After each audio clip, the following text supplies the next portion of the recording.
Hey, this is Bill Gladwell, and welcome to episode number 14 of the Hey Look at Me podcast. In this episode, I sit down with comedian Andrew Norelli. Andrew has numerous late-night appearances, including twice on The Late Show with David Letterman, The Late Late Show with Craig Ferguson, and Jimmy Kimmel Live. He has also appeared on Comedy Central's Live at Gotham and the nationally syndicated comedy roundtable Comics Unleashed, where he also worked as a monologue joke writer.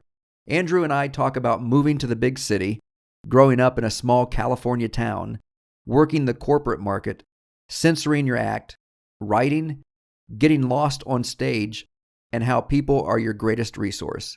If you haven't already subscribed to the podcast, you can subscribe on iTunes and Stitcher. And when you do, leave a 5-star review. I would really appreciate it. You can follow me on Twitter at Bill Gladwell, and you can jump on my website with any questions or comments at billgladwelllive.com. So enjoy episode 14 of the Hey Look at Me podcast. So the podcast, I don't know if I told you the name or not, but it's called Hey Look at Me. And I didn't have a name for the first couple episodes. And we had Mike Armstrong, and who did we have after that? I can't remember off the top of my head. Derek Colin Moulton. Oh, yeah. Yeah, he was Love great. Colin. And so we had them Best. too. Colin Cloud is another mentalist that I know. Got so, it. but we didn't have a name, and then it hit me because I know in my profession, but also stand-up comedy, that Hey Look at Me is an underlying joke because there must be something wrong with us that we have to stand up on stage, and so that's how it got named. And Yeah. so the podcast originated, and it was an idea of mine because I grew up in Lima, Ohio, which had like 48,000 people in there, and that included the federal penitentiary that was in there, all the people from that. And Wow. yeah, and when I started back when I was 18, performing what I do, and it was a stage comedy hypnosis show at the time, I didn't have any mentors. I didn't even have the internet back in 1989, Right. and so I wanted to put something out there that people getting into the business, or even people that are in the business that need some support that just don't have it now, that when they hear, the successes and the downfalls and some of the marketing tips and stuff like that we do behind the scenes.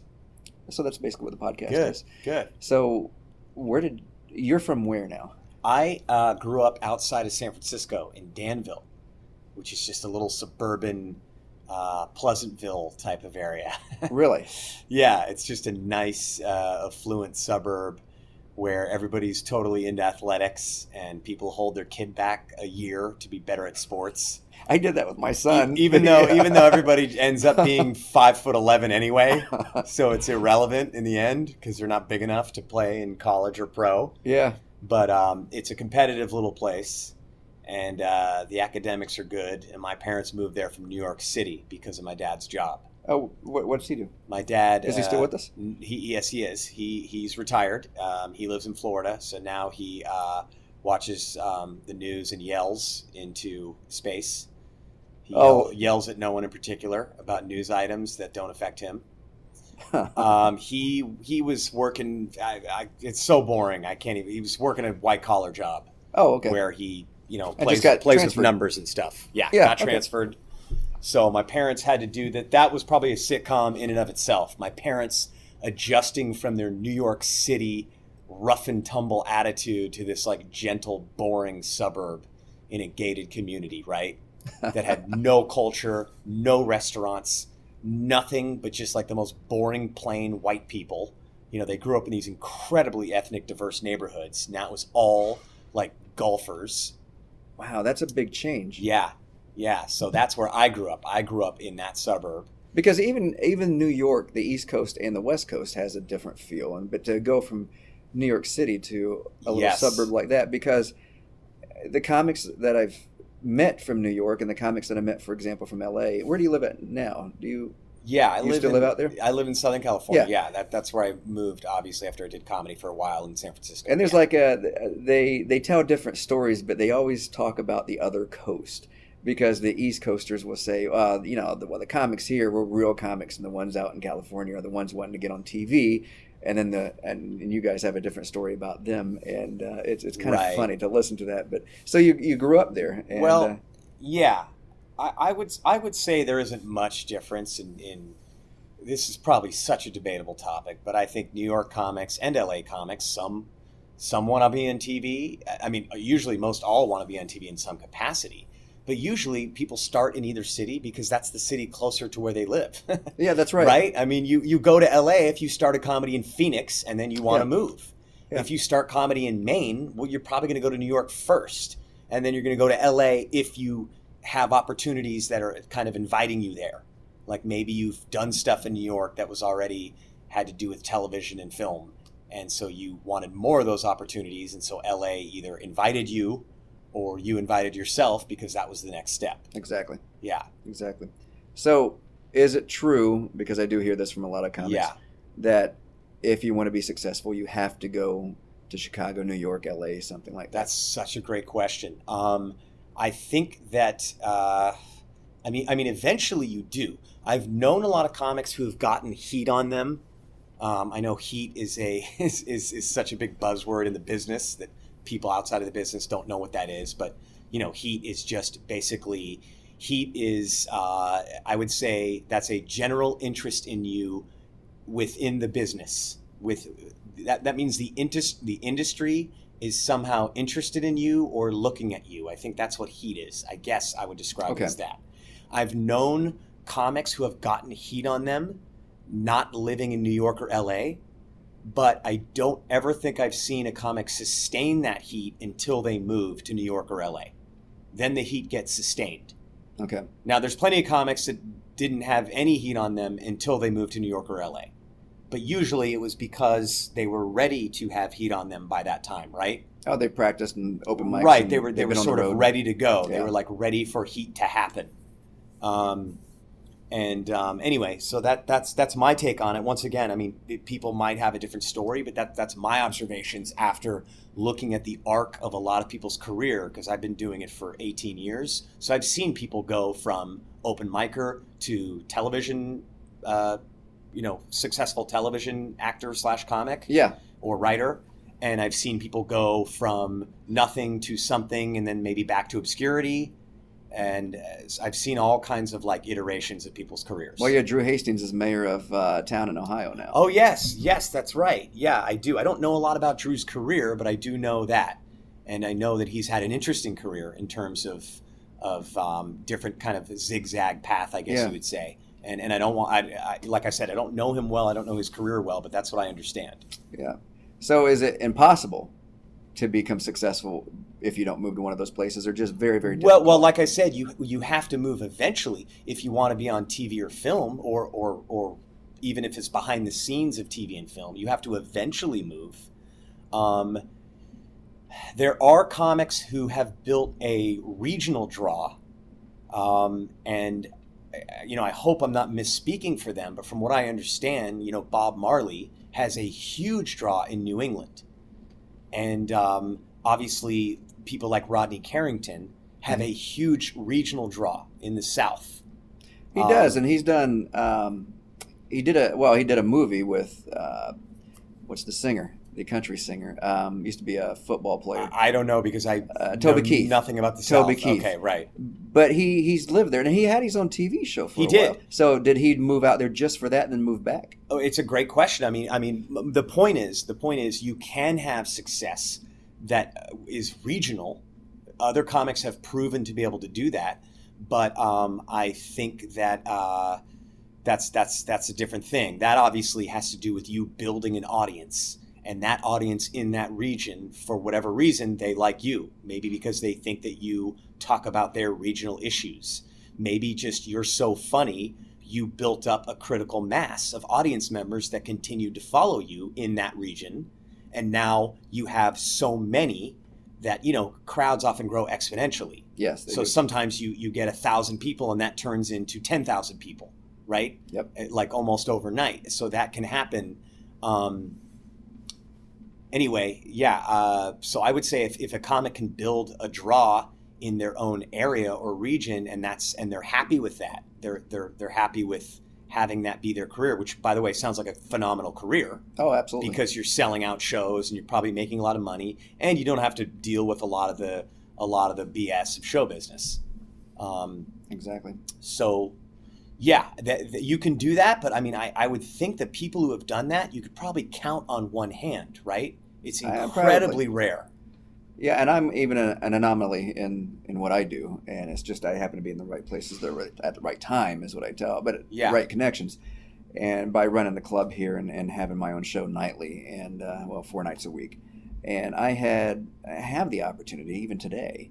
I have people calling me to do some shows out in Vegas and LA, in TV shows and Right. that are on the air now. Right. And so my wife and I talked about that, and we even looked at places in Vegas and in the California area, and we decided we didn't want to raise the kids in Vegas, and the California, just with everything going on, the tax rate and all this stuff, and it's much better here, that we decided not to do it, and we're still here on the East Coast.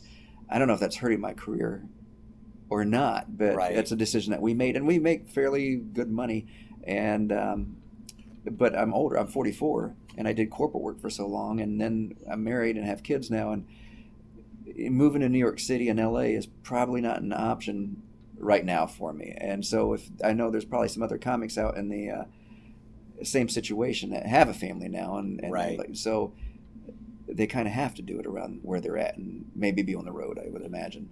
Yeah, it can be a tough decision. I mean, I know a lot of people that have moved and then moved back to their home city, or they moved to LA or New York and they wish they did it earlier. Or, I mean, everybody probably has their own take on what it did or didn't do for their career. So when you were growing up out in California, yeah, were you considered the class clown? I was very funny in class. I didn't always seek attention. So I was one of those people. Sometimes I spoke up and I wanted to say something funny and be like, aha, I got the class to laugh. A lot of times I wanted to be very quiet, and I was introverted, but I was still funny around a small group of people or around my personal friends. So it just totally depended. I mean, I grew up in a place where a lot of people went to the same school all through high school from kindergarten. So did I. So that's another thing is I wasn't, you kind of have your persona like set pretty early on in those environments, right? Because everyone's known you. So yeah, I think people knew me as funny. I didn't feel the need to try to be funny around them all the time. I guess I did it when I felt the opportunity was right. Okay. So like if there was a speech that you had to give in class, like I definitely made my speech funny. That was fun for me, to make a funny speech and to perform it and to have that guy that had the funny speech, definitely. So what years are we looking at? I just graduated high school last year. Did you? Yes, good. That's a true LA answer, right? I can read, for casting agents, I could read 18 to 24. 18 to 24. There are 3 comedians from my high school. It's pretty interesting. Oh, no kidding. Yes. Tommy Drake, who is a Houston-based comic. Okay. And Jeremy Greenberg, who is a Southern California-based comic as well. Pretty interesting. Yeah, me and Jeremy are the same class. Tommy's one class ahead. But it would be funny to see how many comics have come out of the same school. Am I right? No kidding. Like how many professional working stand-up comics. How many were in your graduating class? 400. See, now I had 47 in wow. mine. It was really small, so none came out of mine. Okay, that's a tiny sample size. It is, yes. But it would be interesting to see that. Wouldn't it? And do you think it's because of the people that were around them, or just where they're at out in California, and there's more opportunities out there? Well, that's a great question. I don't know if it's a function of I don't know if it's a function of growing up in some upper middle class environment where you don't feel like you have to work and make money right away, and you feel like you can pursue some artistic dream. Yeah. But that doesn't make a lot of sense, right? Because I think comics come from all different types of financial backgrounds, don't they? Absolutely. I think they do too, yeah. Right. So I think plenty of them come from a background where they had to work 40 hours a week immediately when they graduated high school for whatever reason. And maybe they probably started comedy anyway, right, while they were working full-time at some hard job. Yeah, I think so too. Now, when did the title of comic, when did you decide that that's what you wanted to do?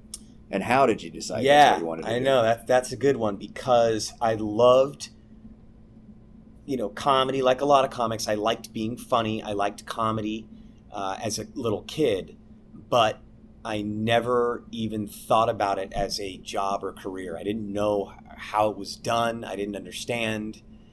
I guess I thought comics that were famous, maybe like Ellen DeGeneres. I guess I had thought that they were actors first, and then they did comedy. I didn't know. I was just a little kid that just knew I liked comedy. Yeah. So the thing is that I was kind of into academics.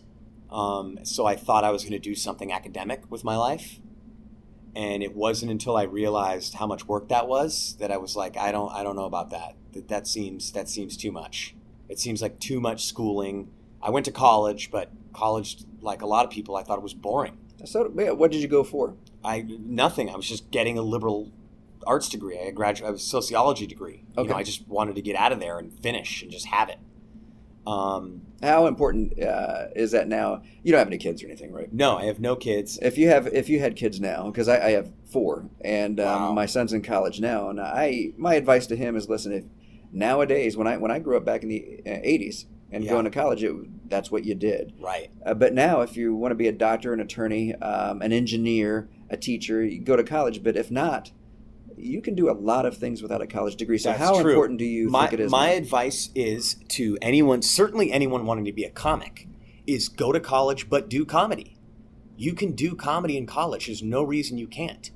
Just do it. Do it as many nights as you can. Let the scholarships and the student loans support you while you're doing getting started. Yeah, just do it. Just do it while you're going to college. And that goes for anything. If you want to be a musician, well, do both. Do music and go to college.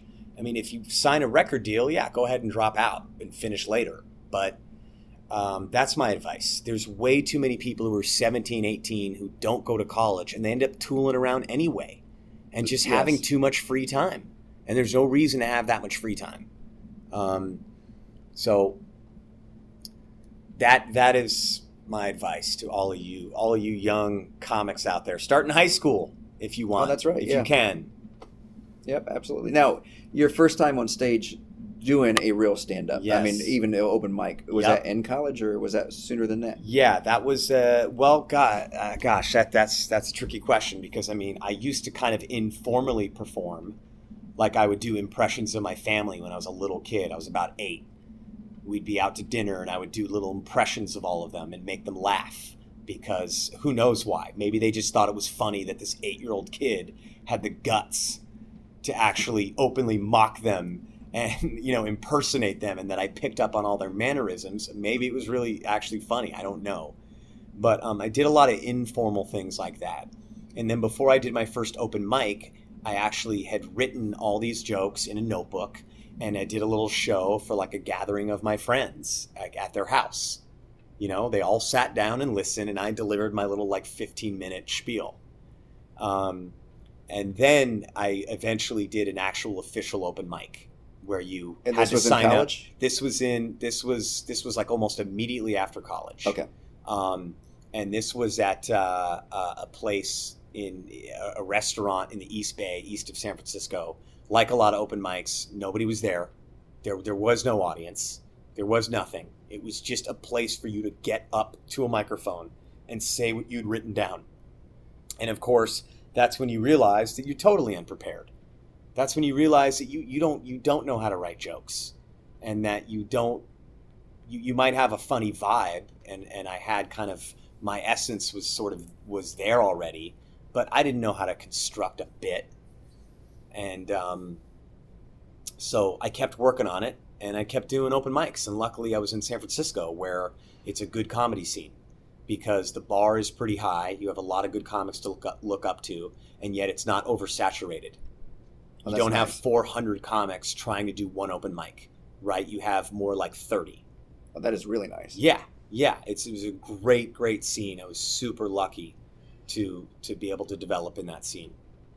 And you're on the East Coast this week. Yes. So do you normally travel? What brought you out? I mean, besides us, did you have other gigs out? Do you do tours out this way? Yeah, I mean, I'm one of those people that I like to work. So I'm trying to work every single week, everywhere and anywhere. I mean, I like to be able to perform. It is my means of income, right? Performing and doing stand-up. That's how I make my living. So I need and want to work every week. So I will do comedy club anywhere. I mean, I at least will try it. And I love going to new cities. I've never been to Hilton Head. I've been almost everywhere in the Midwest, Northwest, Southwest, West Coast, because that's the regions that are closest to me. Done some international gigs, Canada, Israel, Australia. Love doing that, but as you probably know, that's like a separate thing, right? If you want to pursue that, then you usually have to kind of commit to it. You have to commit to going, okay, I'm going to be a comic that does England a lot, and I'm going to submerge myself in that comedy scene. I'm going to learn who all those bookers are. I'm going to learn how to tailor my bits to those audiences. I'm going to write some bits that are specific to being in England. It's a whole separate thing. It is. How did you get the overseas gigs? Was it a booker in the States, or was it? It was different every time. Okay. I mean, Canada, obviously, there's several Canadian clubs that book American comics, and that's kind of what their thing is. So that's a little more of a direct path. Israel, it's either once or twice a year. There's a tour there run by an American comic who's tied into some big charities that are based in Israel. Okay. So he picks the comics that he thinks are appropriate. I mean, he knows pretty much everybody that, all the nationally touring comics. So I had already known him for a long time before he invited me to do it.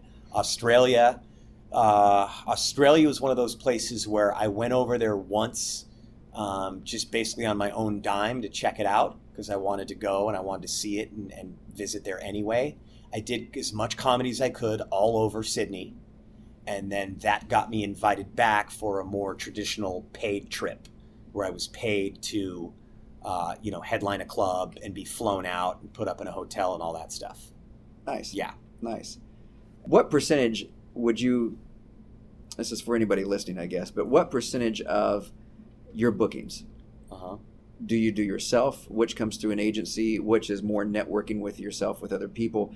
And has that changed from the time that you started to where you're at right now? That's a good question. Most of my bookings are just from me, just from doing it for so long, forming my own relationships with bookers, club managers, club owners, other comics who might refer me to a club owner or booker. That's a lot of it. Even my private gigs are often gotten by someone seeing me at a show and just saying, I want you to do such and such gig for my company or something. Oh, you do a lot of corporate. I get the same thing here, but you do, which we haven't talked about, but you do a lot of corporate work also, you said. Yeah, yeah. It's usually from people seeing me at a show and they want me to do their event. Yeah. And then, of course, there's a few bookers that are located around the country that specialize in corporate bookings, or maybe they don't specialize. Maybe it's just a branch of their booking agency. And they know you, they know your act, they know what you're right for. And so they'll call you if they have an appropriate gig. You do corporate gigs, which I do too. And I wanted to ask you, was that a conscious choice, or was that something that just you kind of fell into when you started doing comedy? Yeah, definitely fell into it. When I started, my act, like a lot of new comics, I was just writing whatever I thought was funny. I didn't even think about like a brand or a point of view or a theme. I was just writing jokes and hoping that they would work. And then what happened is I went through a phase where I was like, my comedy was kind of much edgier and much darker. And what do you mean by edgier? The content or the way that you said things? Both. Okay. And then what happened was my first TV set that I booked was on a Comedy Central show. And a few of my jokes didn't even make it because they were too dark. They were too, I don't want to call them controversial because they weren't, but they were too controversial for television. And this is Comedy Central. And Comedy Central's about as lenient as you can get. Yes. Yeah. So to me, in my head, I was like, well, I don't know if I want to keep writing these types of jokes if I can never do any of them on TV, if I don't have the option of even doing them on TV. And that's when I started writing stuff that was more TV friendly. Sometimes it was dark, sometimes it wasn't. And I don't know. I think what happened was that the new jokes that I was writing, the ones that were just not dark, they were just kind of more, I don't know. I guess they were a bit lighter and friendlier. Those were working better for me, and those felt pretty natural. So I just kept doing that. I just never stopped doing that and built up a whole collection of those. That does not mean that one type of comedy is better than the other. Not at all. Not at all. It just means that's what I did, and that's what I was doing, at least at the time, and I continued to write that way. Was it ultimately better for me? I have no idea, no clue. And then the corporate gigs started to come out of people that had attended the shows. Exactly. Then I started getting corporate gigs because people started saying like, "Oh, well, you should do my event because you seem appropriate for what I got going on." And that certainly didn't reinforce what I was doing. I didn't say, "Oh, good, now what I'm doing is right." It was just a byproduct of what I was doing. Absolutely. I definitely was happy that I was able to do other TV sets because my material was appropriate. I was happy that I was able to do, Letterman and Kimmel and Ferguson and things like that. But once again, that doesn't mean that is ultimately a better career move. Everyone has to decide what's right for them. And ultimately, you have to decide what you want to do. I mean, if you're not writing the kind of material you want to write, well, then comedy is going to be really boring and it's going to be really tedious, right? Because you have to write a lot. I mean, you have to write a lot and you have to like what you're writing and what you're performing. Yeah. Now, we've shared the stage for the last 3 nights, and we got one more night tonight. Does your show change when you do a corporate work from what? Because I think this is appropriate for what you're doing here is appropriate for a corporate. Does it change? Not really. I mean, you can, as you know, corporate gigs. I mean, here I'm doing almost an hour here. Yes. And at a corporate gig, as you know, it's closer to half an hour. Mm-hmm. So it only changes in that you can kind of cherry pick more what you're going to do. So yeah, of course. I mean, if I think anything's even close to going to make the crowd uncomfortable in a corporate gig, well, then I just won't do it. Why? I mean, why even bother doing it?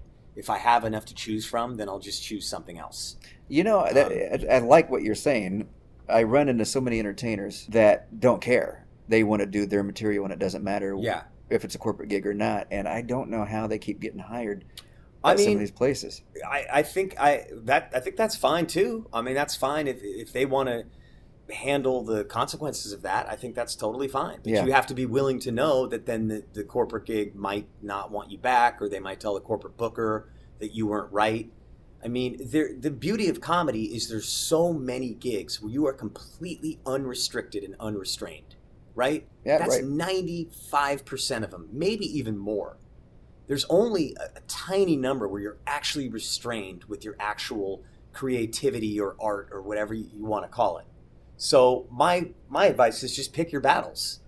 I mean, be uncensored and unrestrained in all the avenues where it's available, which is a million of them. It is. I mean, we're a little constrained here because the owner wants it PG-17 and no F-bombs. Right.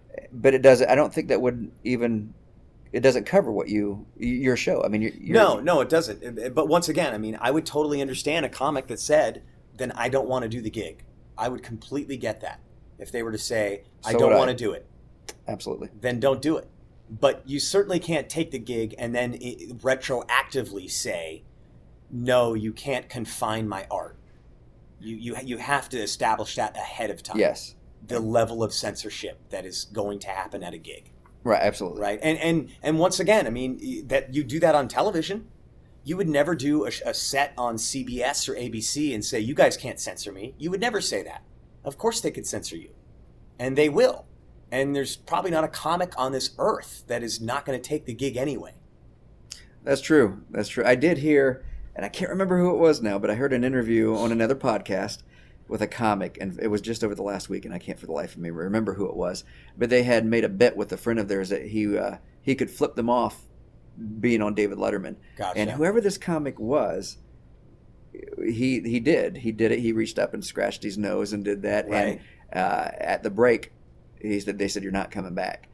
And for that, because Letterman caught it. And a couple years down the road, This was a stand-up comic? Stand-up comic. Doing comedy on that? Yeah. And he got a chance to go back, and which everything was fine that time. Because apparently Letterman went to Dangerfields and saw him do his full show and loved him. Right. I can't remember who it was now, but loved him and invited him back. And he said, you just got to play nice. And he did, and he straightened up. But there was that one thing like that will ruin it for the rest of your career if for like Letterman. Right. And he was lucky to be invited back. Wow.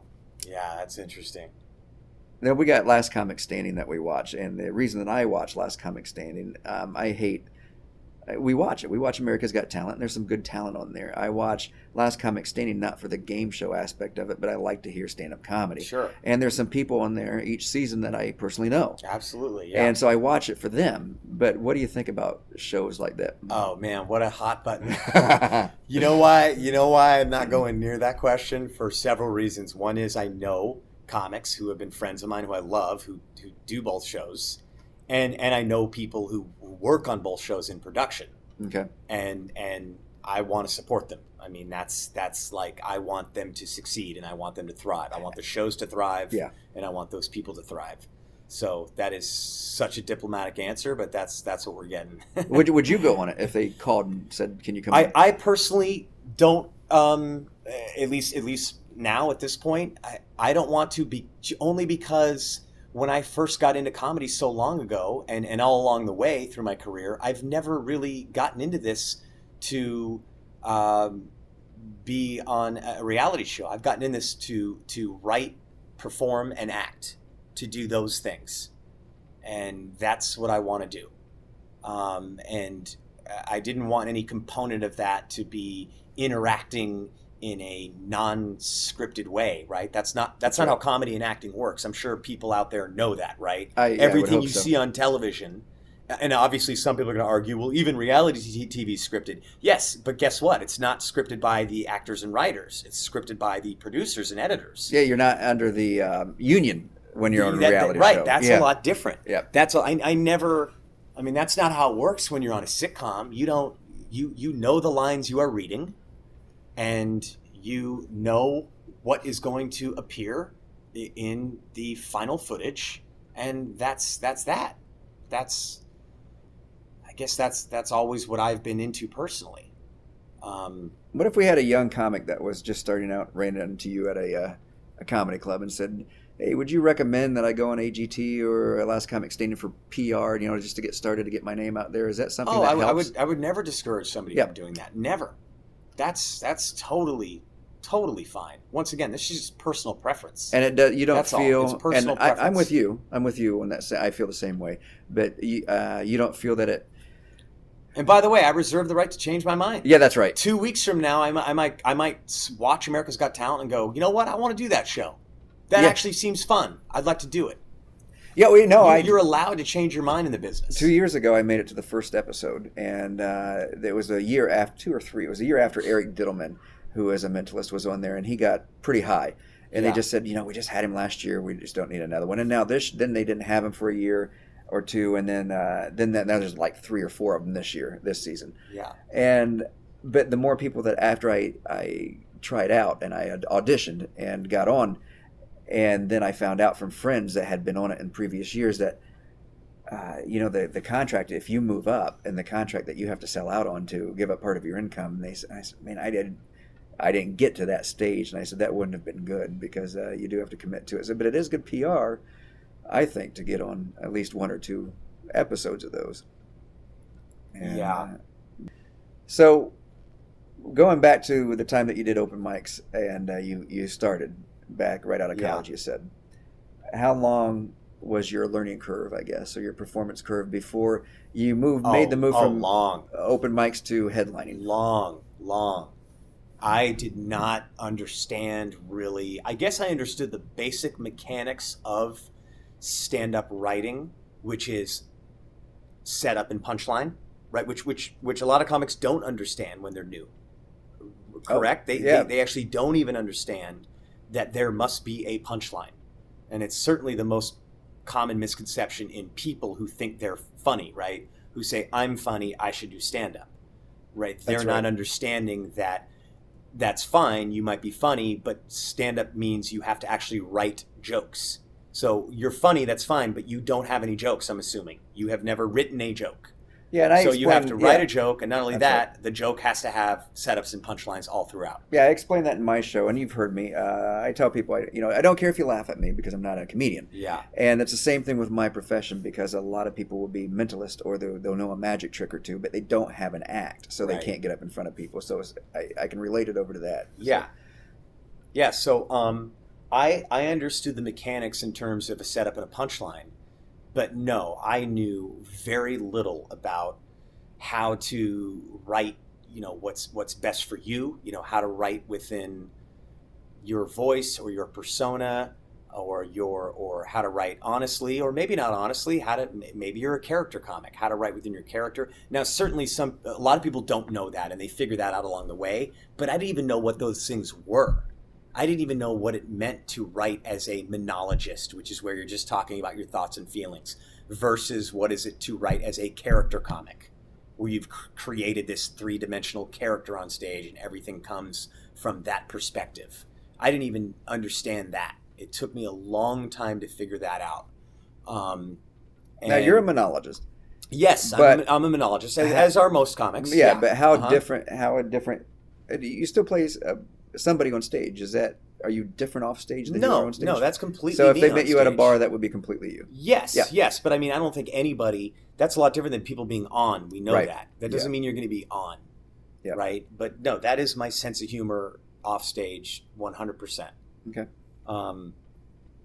But I still didn't understand that. I didn't understand how to write truthfully, which once again is only one type of comedy. That doesn't mean you have to write truthfully to be a good comic. That's just one way of doing it. I just didn't even know what that meant. I didn't know what the different ways were. And it took me a long time. And I also didn't have a good sense of what good comedy was because I hadn't absorbed a lot of it. A lot of comics are smart enough, or maybe they're just fans, before they start comedy, they've absorbed thousands of hours of it. Thousands. So they actually have really good taste when they started. I was not one of those people. I had not absorbed enough. I had absorbed a lot of sitcoms, a lot of TV comedy, but not a lot of stand-up. Definitely not any live stand-up. And I think that made my learning curve longer. It made it sharper. What helped you the Sharper most? meaning more of a pain in the ass. What sped it, or what moved it along? Was it other people doing or it a lot? A combination doing it? Doing Okay. it a lot. Observing comedy and eventually figuring out what is quote good, quote bad. I know those are debatable words. But what I thought was good versus bad comedy. That's what's important, right? What do you think is good and bad comedy?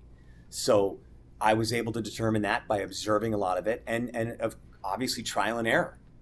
Writing a ton of jokes, doing them in different environments to see, do they not work? Do they not work just some of the time? Do these jokes not work when I think the audience doesn't have high comedy acumen? Or does it not work even when the audience is really in tune and has good taste and they're a sophisticated comedy audience? That just doing that, unfortunately, that takes months and years, right? Yeah, right. And I've seen takes so long. I've seen hundreds of comics over the years, and I think you're the best. Stop right there. No, just stop right there. We'll cut it, and we're in the podcast. So you're the best at if people are doing crowd work and then they're doing their bits on stage. There's a divide that you can tell when they're doing crowd work, and you can tell when they move into a bit, and then when they go back. Yours are so smooth that you hold a conversation with the audience, and then you go into a bit that sounds like it's just a conversation that you're having with the person. And I really like the style that you have on stage. And did you always have that? Was that your personality? That was born out of necessity, I think. That was because early in my career, I was never really big on having a set list and memorizing the set list. I was never big on that. Maybe it was partly laziness. Maybe it was partly because I thought that would take out every bit of spontaneity in a show. But I never did that. So I would get lost on stage a lot. And I still do get lost on stage to this day. And so I would have to like kind of dive into the crowd and riff. And I was comfortable riffing even early in my career, so it didn't bother me. But I think that's what happened. I did that so many times of being on stage, doing material, getting lost, diving into the crowd, riffing, and then getting back to my material because I would want to get back to my material. And I don't know, I guess it eventually took on a kind of fluidity from doing it a lot. Yeah, it's really fluid. Yeah. Now, do you feel that limits you? Or would you be able to do a stadium show, for example, or a very large theater, or have you? Absolutely. And you still riff with the people in front? Well, I've done both. I've riffed in really large venues, large audiences, but I've also not riffed at all. I don't. I can prepare for a show if I need or want to. Right. Of course, it just takes some extra preparation. I just have to write out my set list. Go over it in my head. Maybe go over to my hotel room. Maybe say it out loud in my hotel room and time it. All the things people probably normally do anyway, at least when they're initially getting a new set together. So yeah, there's certainly times where riffing is not appropriate at all because I don't know, who knows? Maybe the guy going after you told you not to riff, so maybe you can't riff. So I have plenty of times where I absolutely can't and shouldn't, and I don't. Okay. But I've also been doing it now 18 years, so yeah, right. Of course, it's going to be easier to do, for example, a 30-minute set when you have hours of material to choose from, even though in your head, let's face it, you probably only have an hour in your head, right? That's right. Because the old hour gets pushed out. I mean, yep. You're not going to recall that. No, I have folders on my computer. Sure. Yeah, sure. Of old stuff. Totally. I'd have to go back into some file on my computer and pull out some bit I did in 2007 and rememorize it. Yep. So we've been talking up to this point about how it is to be on stage and how it is to prepare and how you got started. I like to end the podcast episodes on the business side of things. Sure. And the number one thing that I would tell anybody starting out, if they ask, how did you get to where you're at? If I had to say one thing, it would be being bold. And it's not on stage. It's with business. It's asking for things that nobody else asks for. It's going up to people and meeting people or just calling them out of the blue. And because the answer is always no unless you ask. And so it's doing things that people are either scared to do or don't want to take the time to do. Right. So what would your tip be on the business side of the business coin? Side would be allow other people to speak or work on your behalf. And the way you do that is by putting out a good product on stage and by being cool and professional and nice off stage. If you do that enough, you'd be surprised, well, you shouldn't be surprised, how many people will actually do things for you, whether you ask them to or not, right? Sometimes you have to ask them. Sometimes you have to say, hey, man, we worked together last month. Can you help me get such and such gig? Yes. If you have a good product and you were cool to them off stage, they'll probably say yes. And a lot of times you'd be surprised how many times people offer to do something for you without you even asking. Once again, if they think that you are deserving. Absolutely. And they're going to think you're deserving if you're good and if you're cool and easy to work with off stage. Mm-hmm. You do enough of that, I mean, you're going to have a lot of people on your side. And it's always easier to have other people do things for you than you do it yourself. I mean, you're doing it yourself because you're doing the work that I just said. You're creating the product and you're being a cool person. That is the work. Yes. Yes. Then other people start working for you. I wouldn't call it working, but I don't know what you'd call it. Doing favors, networking, doing business. Yeah. That's what networking is, That's really. What it is, yeah. That's what it is. Right? Yeah. And that's good. That's a very good observation, a very good tip. And the reason I say that is because I see people, and I'm not just talking about comics, in the entertainment industry. It could be an actor, a movie star, it could be anybody they're really good at what they do, but they are very hard to work with and they lose work because of it. Yeah. I've definitely seen that happen for sure. But because a lot of people want to know, well, how do you get on TV? How do you get this TV set or that TV set? Usually that work has been laid down for you years prior to the TV set, years prior, right? Yep. Because it's your reputation is going to dictate usually what TV sets you get. By reputation, I mean, what is your act like? What is your act like? How good is it? What is it? What's it like also? Not just how good, but what's the tone of it? And are you, are you relatively cool to work with or be around? Are you like a normal professional person? Absolutely. All right, so I don't know who listens to the podcast. I told you before we started we had like a 500 and some subscribers right now, and we're moving up each month. We know you're out there. Yes, but if somebody wanted to book you or get a hold of you, how do they do that? You can Facebook me. You can message me, Comedian Andrew Norelli. Yep, that's the best way to get a hold of me. It's very simple. Yep. All right, good. Well, thanks a lot for coming in. You came in a little bit early, and we got the show in a couple hours, so you're going to come back. But all right, thanks for taking the time to do this. Thanks for having me. Thank you.